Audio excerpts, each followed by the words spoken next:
नमस्कार, आप सभी का हमारे यूट्यूब चैनल पर स्वागत है। आज हम बात करेंगे ब्रह्म मुहूर्त में उठने के क्या फ़ायदे होते हैं, हमें अपनी दिनचर्या किस तरीके से रखनी चाहिए, हमें अपनी दिनचर्या में व्यायाम को किस समय करना चाहिए और शरीर में हमें किस तरीके से मसाज करनी चाहिए, किस तेल से करनी चाहिए और हमें दिन में सोने के क्या फ़ायदे, क्या नुकसान होते हैं। इन सभी की जानकारी देने के लिए आज हमारे साथ हैं महाराष्ट्र से डॉक्टर विवेक राजपूत जी। नमस्कार डॉक्टर साहब। नमस्ते। डॉक्टर साहब, आपका हमारे चैनल पर बहुत-बहुत स्वागत है। सर, हम आपसे जानना चाहेंगे, हमें अपनी दिनचर्या की शुरुआत किस तरीके से करनी चाहिए? नमस्ते। सबसे पहले तो हमारी दिनचर्या की व्याख्या हमें आयुर्वेद में जो बताई है, वो मैं आपको बताऊँगा। जी सर। दिने दिनचर्या, दिनस्य वाचर्या इति दिनचर्या। मतलब क्या बोला गया है कि अ, दिनचर्या मतलब क्या? कि जो हम सुबह उठने से सोने तक जो रूटीन फॉलो करते हैं, उसे हम दिनचर्या कहते हैं। जी। तो सुबह उठने के बाद में हम कितने बजे उठते हैं, यहाँ से शुरुआत होती है। तो फिर उसमें आता है आप नहाने का टाइमिंग, नहाने की तरीका, उसके बाद में आता है आपका दंत धावन, उसमें बाद में आता है अपना अभ्यंग। तो ऐसी सब चीजें इसमें आ जाती है। जी। हम सब ये चीजें करते हैं, पर उसके स्पेसिफिक इम्पोर्टेंस हमें उसकी मालूम नहीं रहती, तो जी, ये जी। हमें मालूम करवानी है। जी। ब्रह्म मुहूर्त मतलब क्या? तो ये जो भगवान ब्रह्म जी है, उन्होंने जो टाइमिंग बताया, उनका जो ये टाइमिंग है, वो बताया गया है। जैसे कि ईश्वर प्रणिधान के लिए, मतलब जो भक्ति के लिए जो अच्छा टाइमिंग है, वो ब्रह्म मुहूर्त का है। जी। दूसरी बात क्या बोला है कि ब्रह्म मुहूर्त का टाइमिंग किस चीज के लिए अच्छा है? विद्यार्थियों के लिए, अध्ययन करने के लिए बहुत अच्छा है। ब्रह्म मुहूर्त, ब्रह्म मुहूर्त मतलब क्या? सूर्योदय जब होता है, उससे पौना घंटा पहले का जो टाइमिंग है, वो टाइमिंग मतलब ब्रह्म मुहूर्त। मतलब सनराइज से पहले 45 मिनट्स तक का जो अवधि होता है, उसे ब्रह्म मुहूर्त कहते हैं। जी। मतलब करीबन हम 6 से पौने 7 बजे तक का टाइम, या फिर पौने 5 से 6 बजे तक का टाइम, ये हम इसको ब्रह्म मुहूर्त में कंसिडर करते हैं। ब्रह्म मुहूर्त में ही क्यों उठना चाहिए? क्योंकि ब्रह्म मुहूर्त में अगर हम उठते हैं, तो अपना मल विसर्जन अच्छी तरीके से होता है। विद्यार्थियों ने जो वो पढ़ाई करते हैं ब्रह्म मुहूर्त में, वो उनको अच्छे तरीके से याद होती है। जो लोग ईश्वर प्रणिधान करते हैं, मतलब ईश्वर की पूजा अर्चना करते हैं, उनको अच्छी तरीके से फल प्राप्त होता है। और उसके अलावा जब हम हेल्थ के बारे में बात करते हैं, या फिर स्वास्थ्य के बारे में बात करते हैं, जो लोग सुबह उठकर व्यायाम करते हैं, योगासन करते हैं, या फिर कोई वॉकिंग करते हैं, ये सब चीजें जो करते हैं, उसमें उनको 100% फायदा होता है। ये फायदा क्यों होता है, इसके बारे में अगर बोलना है, तो सबसे मेन बोला तो ये टाइमिंग में पॉल्यूशन बहुत कम रहता है। एयर अपनी बहुत अच्छी रहती है। जी।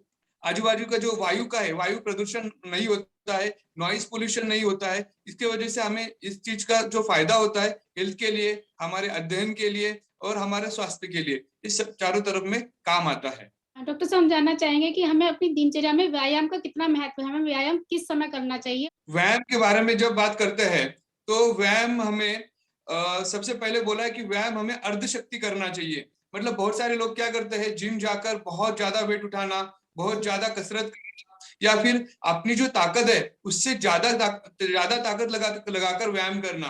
तो ये आयुर्वेद इसको निषिद्ध बोलता है। आयुर्वेद बोलता है हमें स्वस्थ रहने के लिए सिर्फ अर्ध शक्ति व्यायाम करना चाहिए। मतलब जितनी हमारी ताकत है, उससे आधी ताकत ही यूज करनी है हमारे व्यायाम करने के लिए। तो ये सबसे अच्छा कंसेप्ट है। दूसरी बात बोला है कि बहुत सारे लोगों को लगता है कि हमने जिम करना चाहिए, एरोबिक्स करना चाहिए, या फिर हमें योगा करना चाहिए। तो ये सब तीन चार जो प्रकार है, ये बहुत अलग अलग प्रकार के होते हैं। तो मेनली हमें क्या करना चाहिए, इसके बारे में अगर बात किया जाए, तो आयुर्वेद बोलता है योगासन कीजिए, योगा कीजिए, प्राणायाम कीजिए। क्योंकि इसमें क्या होता है, श्वासोश्वास की गति के ऊपर कंट्रोल रखकर हम लोग हमारे व्यायाम को करते हैं। और जो जिम में जाकर करते हैं, उसमें हमारा श्वासोश्वास के ऊपर कंट्रोल नहीं होता है, और सिर्फ हम मेहनत करते हैं। तो ये सब चीजें इसमें देखनी चाहिए।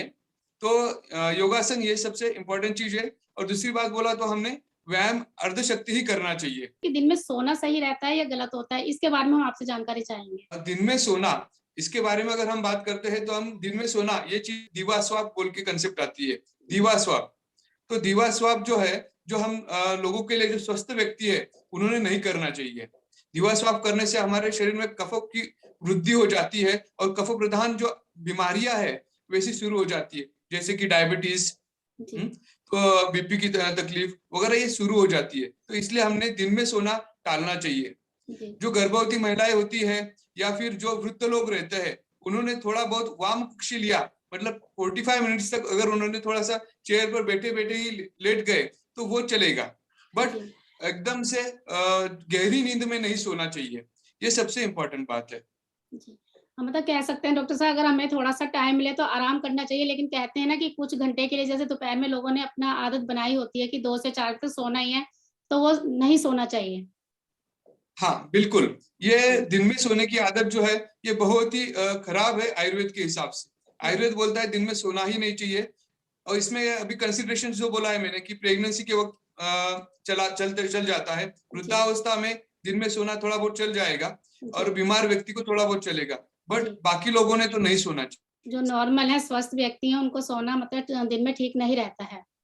डॉक्टर साहब, जैसे आपने बताया, हमें अपने दिनचर्या में व्यायाम का भी एक महत्व होता है कि व्यायाम हमें करना चाहिए अपनी दिनचर्या में। लेकिन सर, जैसे आपने बताया ब्रह्म मुहूर्त में, तो हमें यही जानना है सर आपसे कि ब्रह्म मुहूर्त में हमें व्यायाम करना चाहिए, इसका कोई भी टाइम हम निश्चित कर लें व्यायाम करने के लिए?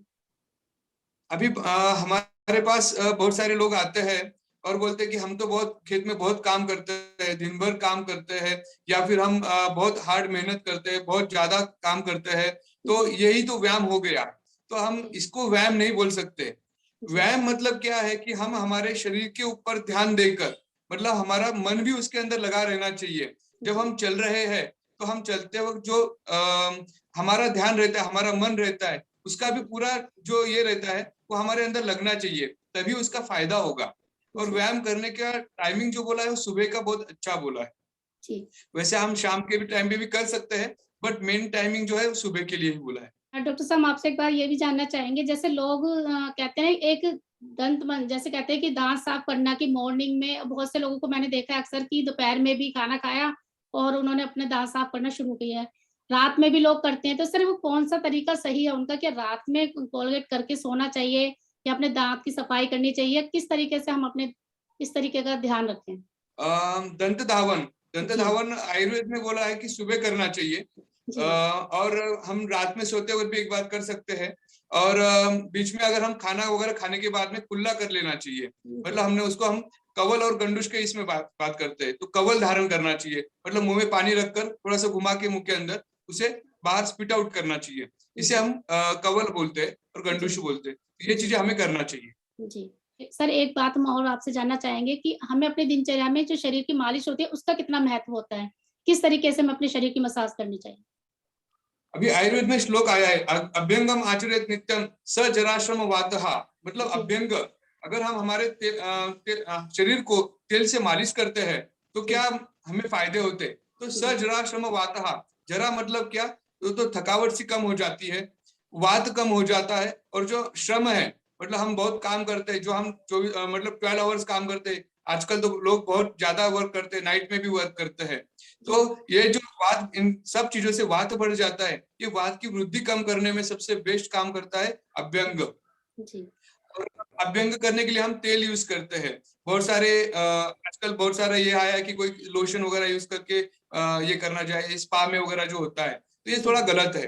हमने करना चाहिए तो से मालिश करना चाहिए, उसके लिए प्रिफरेबली तेल का बोला है, मतलब जो स्वस्थ व्यक्ति है उसने तिल तेल का यूज अभ्यंग के लिए करना चाहिए, ये इंपॉर्टेंट बोला है। और ये रोज सुबह नहाने से पहले अभ्यंग करना चाहिए। जी डॉक्टर साहब, जैसे कि कुछ लोगों को अगर शारीरिक प्रॉब्लम है, किसी तरह से उनको शरीर में परेशानी है, तो क्या उन लोगों को भी मसाज उतनी ही जरूरी होती है जो एक स्वस्थ व्यक्ति के लिए की जाती है? बराबर, क्योंकि शरीर में बहुत सारी बीमारियां जो होती है, ये ज्यादातर बीमारियां वात की वजह से ही होती है, मतलब घुटनों का दर्द होना है, कमर का दर्द होना है, ऐसी वात की बीमारियां जो जितनी भी होती है, उन सब में राहत जो मिल सकती है वो अभ्यंग से मिल सकती है। जी, डॉक्टर साहब ने हमें इतनी सारी बातों की अहम जानकारी दी, इसके लिए डॉक्टर साहब आपका बहुत बहुत धन्यवाद करते हैं। नमस्कार डॉक्टर साहब। धन्यवाद।